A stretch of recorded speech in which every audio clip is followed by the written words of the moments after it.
Hello everyone, movie recap here. Today we are going to recap Mission Impossible Dead Reckoning Part 1. Ethan Hunt and the IMF team must track down a terrifying new weapon that threatens all of humanity if it falls into the wrong hands. With control of the future and the fate of the world at stake, a deadly race around the globe begins. Spoilers ahead.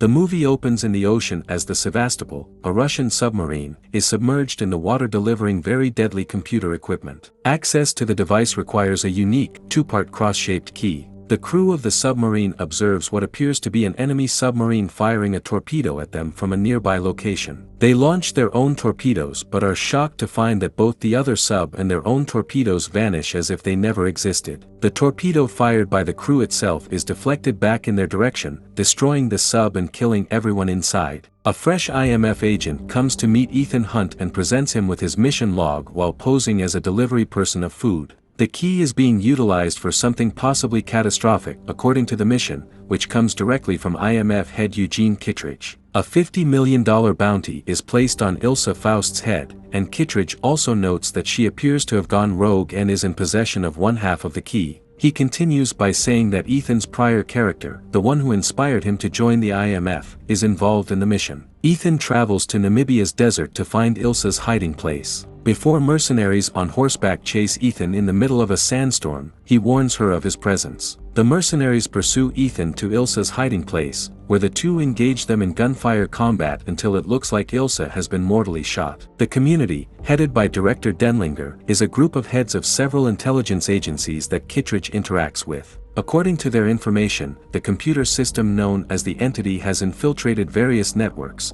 including the Russian sub, and is rapidly becoming sentient and self-learning. According to them, the only option is to manage the Entity because it cannot be destroyed. Just as Ethan, acting as Kittredge, uses knockout gas to render everyone unconscious except Kittredge and gives him his own mask, Kittredge mentions IMF. A flashback reveals that Ilsa is still alive and gave Ethan her part of the key before fleeing, despite Kittredge's reward being on her head, as Ethan is aware. Ethan is cautioned by Kittredge that the situation he is about to find himself in is unlike anything he has ever experienced. Then, in order to escape the building, Ethan disguises himself as Kittredge and shoots Kittredge with a tranquilizer dart. To discuss the Entity and a strategy for apprehending its perpetrators, Ethan meets with Benji Dunn and Luther Stickle. They find out that a buyer is visiting an Abu Dhabi airport to pick up the key. Jasper Briggs and Degas, two community agents, are pursuing Ethan in the meantime. For their mission, the IMF trio arrives at the airport. By messing with their video monitoring, Ethan is able to lead Jasper astray with the aid of Benji and Luther. Ethan ends himself pursuing Grace, a pickpocket of the other essential half, played by Haley Atwell. As soon as they discover that the buyer has been assassinated by an unidentified assassin known only as Paris, he catches up to her and compels her to stay by his side. They try to outrun Jasper and his men. Benji spots an enigmatic object entering the luggage area. Luther assists him in finding it and determining that it is a bomb that can only be deactivated by resolving puzzles or responding to introspective questions and can tell when Benji is lying. Even worse, it writes, "You are done," as a taunting message to Benji. Benji understands the code at the bottom is supposed to spell, "good luck," when he is stuck on the last question and has a few seconds left, but it remains empty the entire time. Ethan then loses sight of Grace after seeing an enigmatic guy only known as Gabriel, who suddenly seems to vanish into thin air.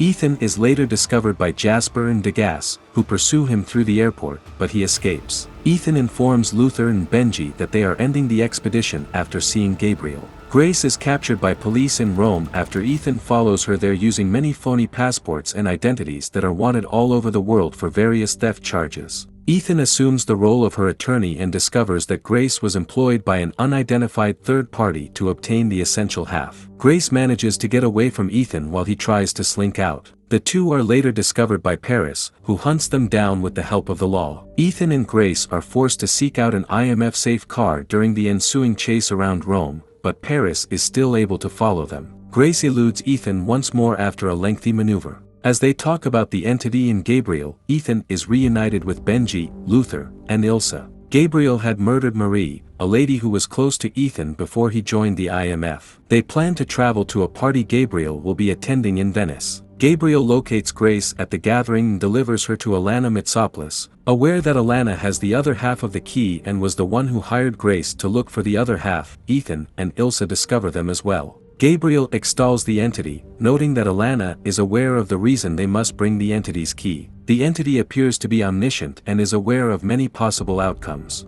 Gabriel predicts that before the key is given, either Grace or Ilsa will pass away. Alana refuses to change her mind despite Ethan's efforts to persuade her otherwise. Grace breaks away from the team and escapes through the streets before being caught up by Gabriel beside the canal. Ethan starts to rush in her direction, but the entity impersonates Benji to divert him. Paris finds him, engages in combat with him, and loses, but Ethan decides to spare her life. When Ilsa discovers the two, she engages Gabriel in combat, which leads to Gabriel fatally stabbing Ilsa. Since Ilsa left, Ethan arrived too late. Luther informs Grace that she is not to blame for Ilsa's passing as she stands with Ethan, Benji, and Luther as she expresses her regret. Luther goes to an isolated area to destroy the entity's remnants on his hard drive, while Ethan makes a commitment to keep Grace safe. Additionally, he warns Ethan not to murder Gabriel because no one else is aware of the purpose for which the entity requires the key. The new strategy is to follow Alana as she boards the Orient Express to meet with a potential bidder for the key. While Benji creates a mask for Grace so she may pose as Alana, the mask maker breaks down when he tries to create a mask for Ethan so he can act as her brother. This requires Ethan to devise a fresh strategy to board the train. Gabriel and Paris get on the train, kill the conductor, and then the train accelerates to its top speed. Ethan searches for a nice spot to jump on his motorcycle as he rides. Incapable Alana is impersonated by Grace. Denlinger, who wants to join the entity, is encountered by Gabriel and Paris in the interim. He mentions the Sevastopol, which was attempting to use the entity's network to test its stealth capabilities, but instead took control and duped the sub into detonating. Gabriel slices Denlinger's throat when he claims to know where the sub is and then gets ready to kill Paris since he believes she will betray him. As he departs, he stabs her. Ethan is unable to use his motorcycle to board the train, so he must carefully time his parachute drop and jump from a cliff.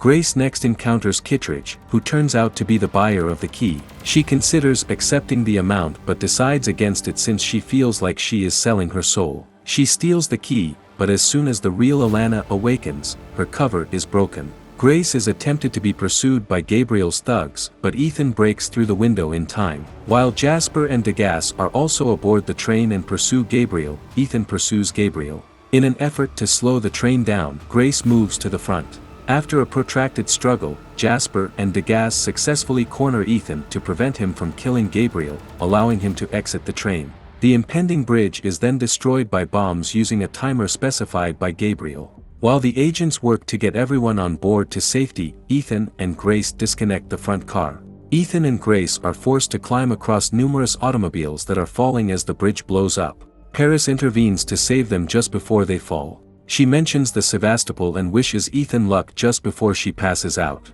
Then, just as Jasper and Degas are about to arrest Ethan, he jumps out of a plane. Grace then runs towards Kittredge and declares her desire to join the IMF.